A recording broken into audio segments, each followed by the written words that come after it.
Estava navegando pela internet e encontrei um vídeo de um certo carinha que queria fazer uma experiência com uma pessoa. Ele queria saber como ela se daria com videogames. Neste caso, Rasputin, eu acho que é assim, joga constantemente, mas a sua esposa, não. Ele sempre teve essa curiosidade de saber como ela iria se sair, e o resultado mudou a visão de como os jogos funcionam para ele e para mim.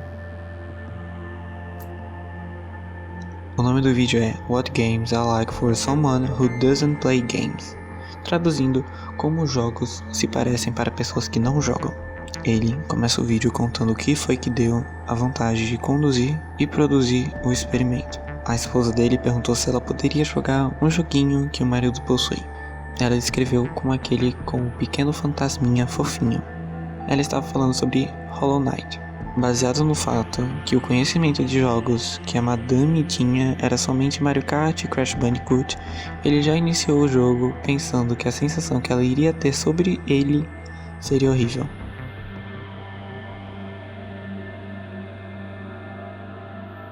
Conforme ela jogava, a todo momento, não importa se era uma parte aparentemente insignificante, a Madame estranhamente sentia um tipo de intensidade. O exemplo que ele dá é logo no tutorial. Nele, há um conjunto de plataformas que o jogador precisa passar pulando nelas, e a única penalidade por cair daquilo tudo é um pouquinho de tempo perdido. Assim como ele, na minha primeira vez jogando, eu pulei todas as plataformas e imediatamente esqueci dessa parte. Mas para ela foi incrivelmente intenso. Ela não sabia qual era a penalidade por cair e não possuía coordenação suficiente para passar de todas as plataformas sem cair várias e várias vezes. Cada pulo bem sucedido parecia uma conquista. Vendo ele falar sobre essa dificuldade de compreender o jogo, me fez pensar sobre a linguagem que os jogos assumem e o quanto o conhecimento de uma pessoa influencia a sua jogatina.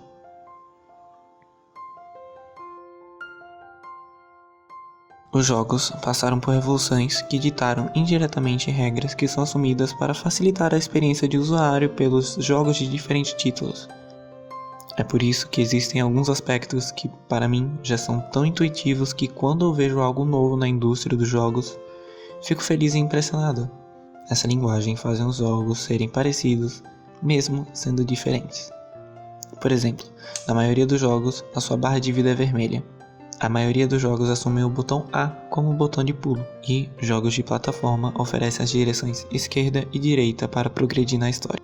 São coisas que você não pensa muito, já vai no instinto. Mas para Madame, que é casada com Rasputin, essas informações não são intuitivas. Por quê?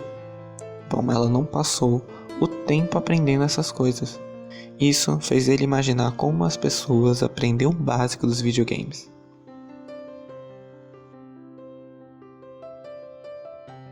Ele então produziu uma experiência informal, dando a oportunidade de sua esposa jogar 10 jogos com anos de lançamento, dificuldades e gêneros diferentes um do outro, sem a ajuda dele, claro.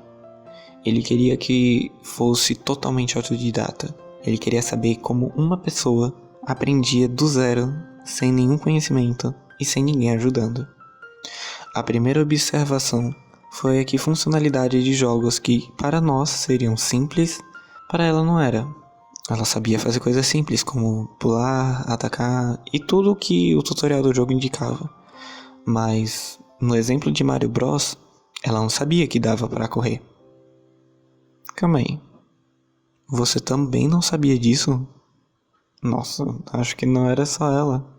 Bom, nosso cientista conta que aprendeu a correr no primeiro Mario após seu irmão contar pra ele, que talvez ouviu de um amigo, que ouviu de outro amigo, que talvez tenha sido a primeira pessoa a ler o manual do jogo e descobrir que dá pra correr. Pois é, tá no manual do jogo. Depois disso, ele agora tem o costume de tentar correr em todos os jogos. Mas assim como você, ela não sabia que dava pra correr no Mario Bros. E então, vemos uma característica da aprendizagem que talvez você não tenha notado: o ensino informal, passado por gerações e gerações. Esse tipo de ensino é usado nos jogos para suprir a necessidade de uma instrução in-game, de como pular, correr, andar e até mesmo atacar os Goombas. Pra mim, já virou de meus instintos tentar correr em um jogo, mesmo nem sabendo se ele possui essa funcionalidade. Aperto sempre o botão B ou Shift ou até mesmo Ctrl, mas eu só faço isso graças aos anos que os jogos me obrigaram a correr.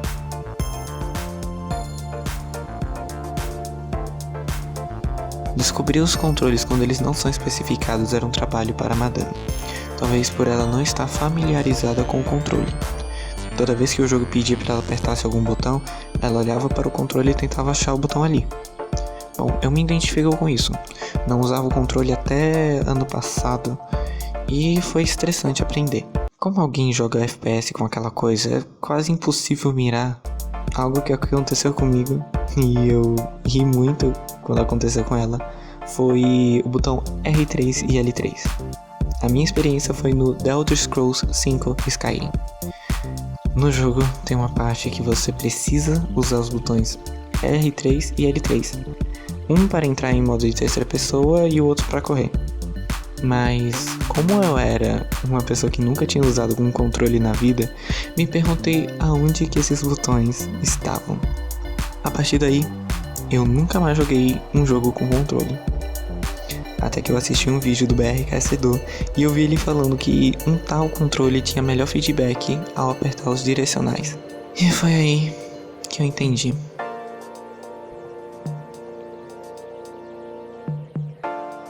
O nosso pseudo-pesquisador decide atingir um outro patamar em sua pesquisa.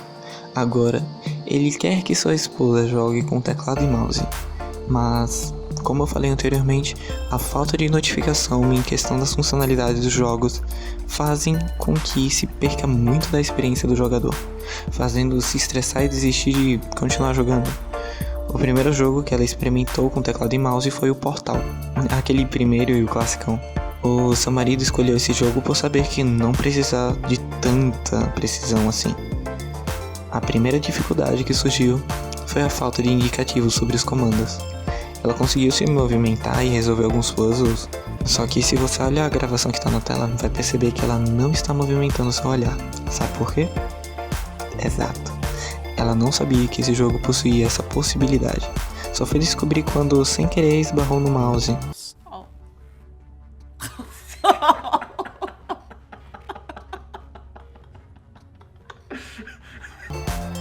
Bom, para a defesa dela, nas instruções iniciais do jogo, não especificava que precisava usar o Mickey.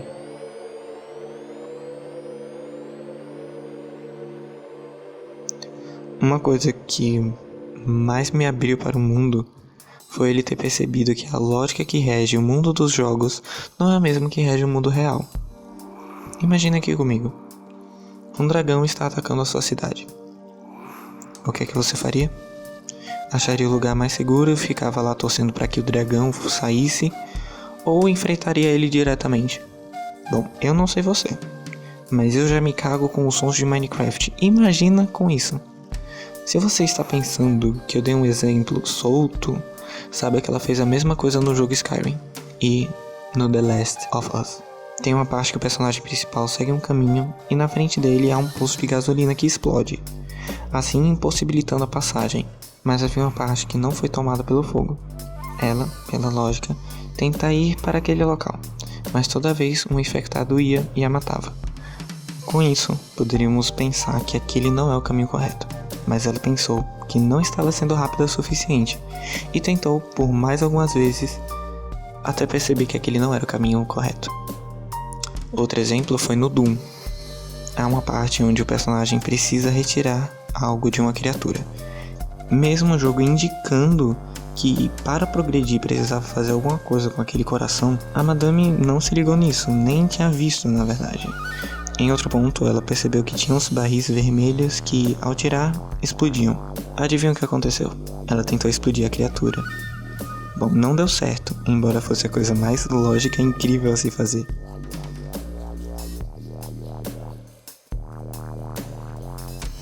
Na conclusão do experimento, podemos compreender um pouco mais da cabeça de quem acabou de começar no mundo dos jogos. Uma coisa importante é sinalizar os comandos que o jogo possui. Não de uma vez, mas ao decorrer da história.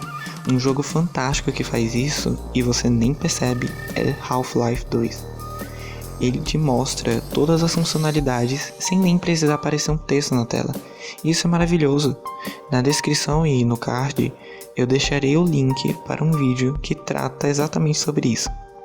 Além do vídeo que eu me inspirei, é claro. Outro ponto que eu acho importante ressaltar é que eu entendo por que jogos não podem colocar todas as possibilidades existentes. Se isso acontecesse, nunca sairia um jogo, já que as possibilidades seriam tantas que é mais fácil não fazer do que lançar ele. Espero que vocês tenham gostado. Sei que o vídeo demorou muito para ser lançado e quero que entendam o meu caso. Faço os vídeos baseados em pensamentos. Se eu não pensar em nada interessante, fica difícil fazer um roteiro. Bom, deixa nos comentários o que é que você acha desse assunto. E até um outro dia. Bye bye. Aliás, parece que vou soltar 2 vídeos essa semana pra suprir a semana passada, então bye.